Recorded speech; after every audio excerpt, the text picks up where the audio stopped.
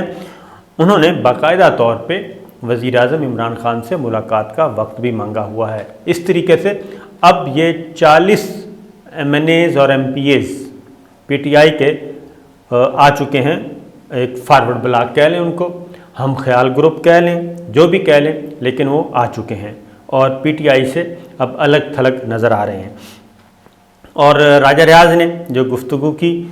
اور اسحاق خاقوانی نے بھی کی، وہ ذرا تھوڑا سا سخت گفتگو وہ یہ تھی کہ اب انہوں نے کہا کہ ہم زیادہ دیر انتظار نہیں کر سکتے،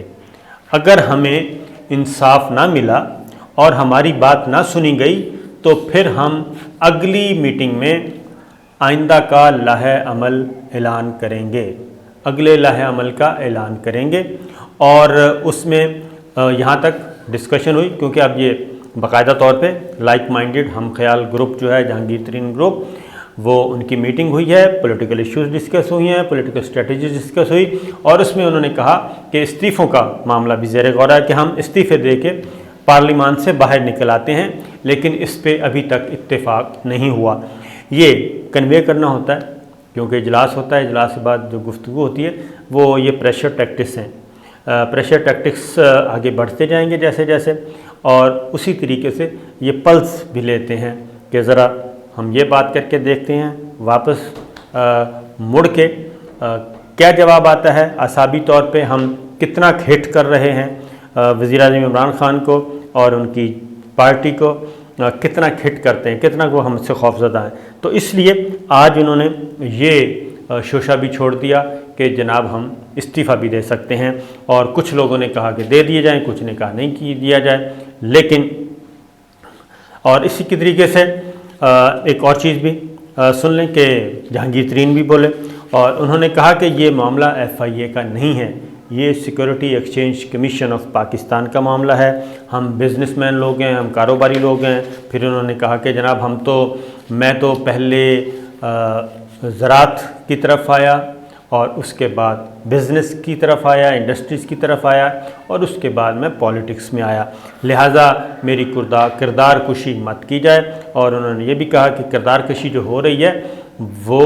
وزیر اعظم ہاؤس میں، وزیر اعظم آفس میں کوئی بیٹھا ہے جو کہ کر رہا ہے۔ تو انہوں نے جو گروپ تھا انہوں نے واضح طور پہ یہ کہا کہ جناب ہم جہانگیر ترین کے حق میں یہ استعفیٰ جو ہے دے دیے جائیں گے۔ اور پھر اب 21 اپریل کو اجلاس بلایا گیا، اگلا اجلاس 21 اپریل کو بلا لیا گیا ہے، اور اس میں جو وزیر اعظم کو خط لکھا ہے اور اس پہ خاموشی ہے وزیر اعظم ہاؤس کی طرف سے، وزیر اعظم کی طرف سے، وہ ساری صورتحال کا جائزہ لیا جائے گا۔ اب میں آپ کو جیسا کہ بتا رہا ہوں کہ یہ جناب اب چینی وینی بحران پیچھے چلا گیا، اور یہ FIR جو جہانگیر ترین، علی ترین اور ان کے خلاف ہوئی، یہ سارے کا سارا چلا گیا ہے پیچھے معاملہ۔ اب معاملہ بڑھتا جا رہا ہے پولیٹیکل سٹرگل کی طرف، اور اب باقاعدہ طور پہ کوئی کیا کہنا چاہیے، کسی قسم کی کوئی اب وہ نہیں رہی، وہ کیا کہتے ہیں، شرم و حیا یا خوف یا اس طرح کا کوئی چیز نہیں رہی۔ اب وہ کہتے ہیں بس ہیں تو ہیں جی، سارے چہرے نظر آ رہے ہیں، بیٹھے ہیں۔ یہ 21 اپریل کو دوبارہ اجلاس بلا لیا گیا، اور اگلی بات یہ کہ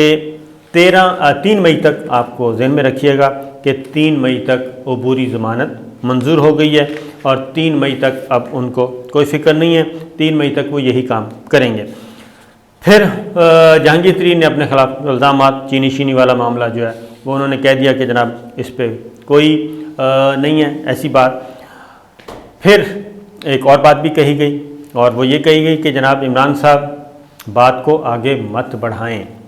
یہ جملہ ذرا غور سے سنیے گا کہ عمران خان کو کہا جا رہا ہے، وزیر اعظم کو، کہ عمران صاحب بات کو آگے نہ بڑھائیں، انصاف نہ ملا تو فیصلے پر مجبور ہوں گے۔ اب ان کے جو لیڈر ہیں وہ آتے جا رہے ہیں، راجہ ریاض اور آج اسحاق خاقوانی، ان کے بعد راجہ ریاض اور اسحاق خاقوانی دونوں آ گئے ہیں، اور راجہ ریاض جب گفتگو کرتے ہیں تو ان کے ساتھ MPs MNAs بھی موجود ہوتے ہیں اور جہانگیر ترین بھی موجود ہوتے ہیں۔ اب جو بات جہانگیر ترین نے خود نہیں کہنی ہوتی وہ راجہ ریاض کے ذریعے کہلواتے ہیں۔ اور اب اس کا ہوگا کیا، آگے بڑھتے ہیں جی۔ ہوگا یہ کہ یہ گروپ آگے بڑھے گا، اور یہ بات ذہن میں رکھیے کہ اب دو ہی صورتیں ہیں کہ وزیر اعظم عمران خان جہانگیر ترین کے خلاف یہ جو مقدمہ ہے یہ کسی بھی طریقے سے وہ واپس لے لیں، ایف آئی اے کو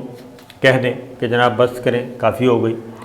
اور اگر وزیر اعظم عمران خان ایسا نہیں کہتے، جو کہ زیادہ امکان یہی ہے کہ وزیر اعظم عمران خان اب تک ڈٹے ہوئے ہیں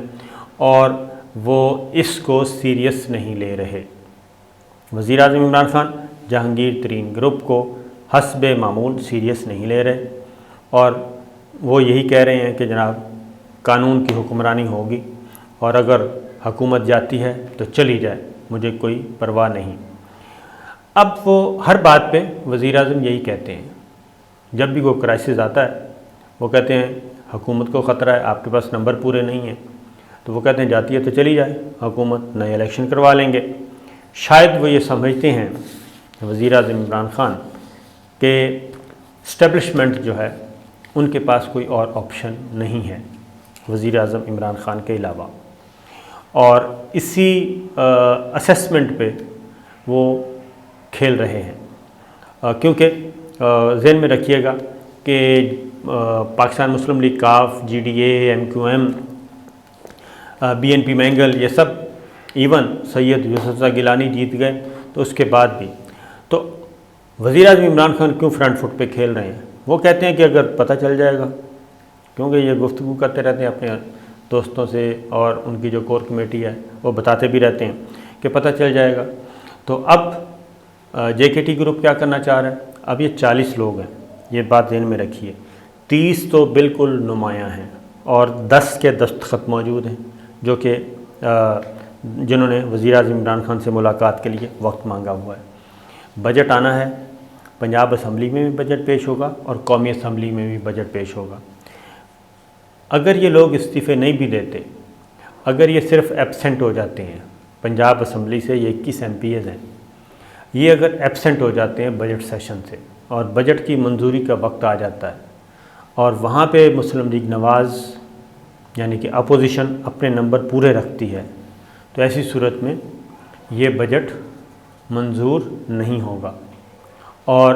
بجٹ منظور نہ ہو تو قانون یہ کہتا ہے، آئین یہ کہتا ہے کہ فوری طور پہ وہاں کی جو حکومت ہے وہ ڈیزالو ہو جاتی ہے، وزیر اعلیٰ اور ان کی کابینہ تحلیل ہو جائے گی اور نیا لیڈر آف دی ہاؤس منتخب کیا جائے گا، وزیر اعلیٰ نیا منتخب کیا جائے گا، اور یہی قومی اسمبلی میں ہے، کیونکہ فائنانس بل جس کو بجٹ کہتے ہیں اور فیام میں بجٹ اگر قومی اسمبلی سے بھی منظور نہ ہو تو اس کا مطلب ہے کہ گورنمنٹ کو شکست ہو گئی ہے اور گورنمنٹ فارغ ہو گئی ہے۔ تو جہانگیر ترین گروپ اپنی پوری اسٹریٹجی کے ساتھ اس طرف بڑھ رہا ہے، یا تو بہت زیادہ بارگیننگ کرنی پڑے گی وزیر اعظم عمران خان کو، اور اگر وہ بارگیننگ نہیں کرتے اور جو کہ نہیں کریں گے، اور ایسی صورت میں پھر حکومت جو ہے وہ خطرے میں آ سکتی ہے، اور اگر یہ تمام کے تمام ارکان موجود رہیں، جہانگیر ترین کے ساتھ کھڑے رہیں، اور اس وقت تک سچویشن بھی ایسی رہے، یہ بات ذہن میں رکھیے کہ ایف آئی آرز واپس نہیں لینی وزیر اعظم عمران خان نے، ایف آئی آر واپس نہیں لیتے، اور اگر جہانگیر ترین کو گرفتار کرتے ہیں تو پھر یہ گروپ موجود ہے، اور یہ گروپ پھر آگے بڑھے گا، کیونکہ کل جو زبان استعمال کی گئی وہ ایسی ہے کہ اس پہ سوچنے کی ضرورت ہے۔ لیکن وزیر اعظم ہاؤس میں اور پی ٹی آئی کے اندر ایسی کوئی چیز دیکھنے کو نہیں مل رہی۔ تو یہ تھی جناب صورتحال، اجازت دیجیے، اللہ حافظ۔